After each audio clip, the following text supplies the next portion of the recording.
வந்து ரொம்ப நேரம் ஆச்சோ?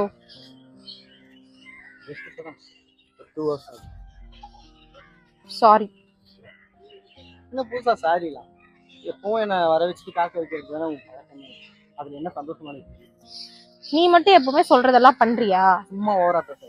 ஆமா, உடனே ஓவரா பேசாத, கம்மியா பேசாத, அங்க பேசாத, இங்க பேசாத. எப்ப ஏதாவது பேச ஸ்டார்ட் பண்ணாலும் உடனே ஸ்டாப் பண்ணிடு. எப்பதான்டா அப்புறம் என் மனசுல இருக்கிறத நான் உன்கிட்ட சொல்ல முடியும்? நான் உன்கிட்ட என்னதான் எதிர்பார்க்கறேன்னு என்னைக்காச்சும் என்கிட்ட கேட்டிருக்கியா?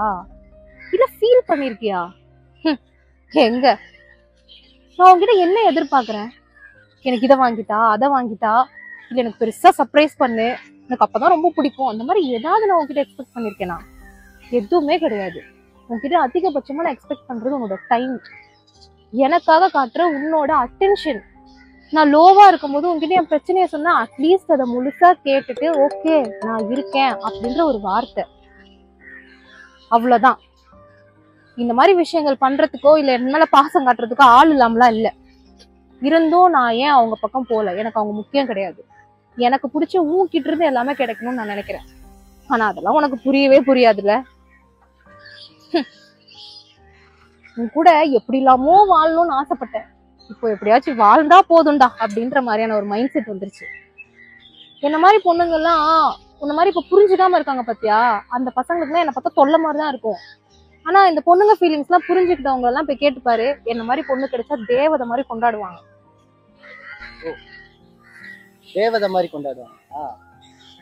கரெக்ட் தான், தேவதை மாதிரி கொண்டாடுவாங்க. பாசங்காட்டின்னு நிறைய பேர் இருக்காங்க. இப்போ மத்தவங்க என்ன பண்றாங்க அப்படின்றதான் யோசிக்கிறே தவிர நான் உனக்கு என்ன பண்ணேன், நான் உனக்கு என் லவ் இப்படிலாம் காமிச்சேன் அப்படின்றதெல்லாம் யோசிக்கிறதே இல்லைல்ல. ஆக்சுவலா என்ன நினைச்சிட்டு இருக்க நீ? இது எல்லாத்தையும் ஷோ பண்ணி காமிச்சாதான் லவ்னு நினைச்சிட்டு இருக்க? சரிப்பா, எனக்கு லவ்னா என்னன்னே தெரியாது, நீங்க சொல்லுங்க, நான் தெரிஞ்சுக்கிறேன். இதுதான் உன் பிரச்சனையே. லவ்ங்கிறது ஒரு டிசைன் இல்லை, அது ஒரு டிசைன்ல அடங்காது. ஆக்சுவலா அது ஒரு ஃபீலிங். அது ஃபீல் பண்ணா மட்டும்தான் அது வரும். உதாரணத்துக்கு நீ எனக்கு கால் பண்றேன்னு வச்சுக்கோங்க, அந்த டைம்ல சப்போஸ் நான் எடுக்கல அப்படின்னா சரி ஓகே அவன் ஏதோ ஒரு வேலையில இருப்பான் போல இருக்கு, அதனாலதான் நம்ம கால் எடுக்கல, வேலை முடிஞ்சதுக்கு அப்புறம் நமக்கு கால் பண்ணுவான் அப்படின்னு யோசிப்ப பத்தியா? அதுதான் புரிதல். ஆனா அந்த டைம்ல ஒருவேளை நம்ம காலை அவாய்ட் பண்றானோ, இல்ல அவன் ஃப்ரெண்ட்ஸ் கூட இருந்துட்டு நம்மள மிஸ் பண்ணாம ஜாலியா சுத்துறானோ அப்படின்னு நினைச்சிட்டு இருந்தேன்னு ஏன், அதுக்கு பேர் லவ்வே இல்லை. அதான் இங்க நீ பண்ணிட்டு இருக்க. நம்ம அம்மா அப்பாவையே எடுத்துக்கோங்க, அவங்கெல்லாம் மணிக்கணக்கா உட்காந்து பேசி நம்ம பார்த்துருக்கோமா?